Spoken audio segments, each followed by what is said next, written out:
দুজনে কাঁদতেছে। এখন আমরা চাই তারে যাই না আমাদের কাছে দাও, আমরা জনগণ পাবলিক বিচার করবো। আমরা চাই না সরকারের হাতে আর পুলিশ থানায়, আমরা চাই না এটা, আমরা নিজে থেকে ওরে মারবো। আমি ফাঁসি চাই, ফাঁসি চাই, শোনেন, ফাঁসি চাই, ফাঁসি চাই, ফাঁসি চাই, ফাঁসি চাই, আর বার ফাঁসি চাই, আর ফাঁসি চাই।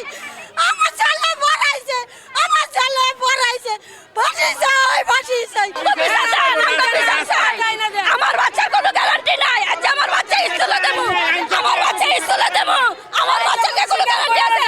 গ্যারান্টি দিতে পারবো না আপনারা। এটা হলো 11টা মামলা, এটা 11টা খুন করছে এই আসামি। আসামি আমরা চাই, আমরা কোনো বিচারে যাবো না, কোনো কিছু যাবো না, আমরা ওরা ফাঁসি দেবো। আমরা বাচ্চাদের কাছে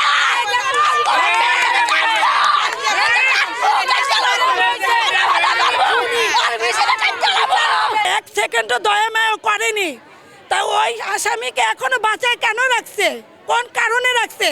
পুলিশ প্রশাসন ওদের কোনো কারণে কেন রাখছে? ওকে দিয়ে দিচ্ছে না কেন পাবলিকের হাতে, জনগণের হাতে? এত সুন্দর না শিশু বাচ্চাকে ও তার পায়ে মারছে, কষ্ট করে মারছে, বাচ্চা চিকরও দিছে, অনেক কষ্ট পাইছে।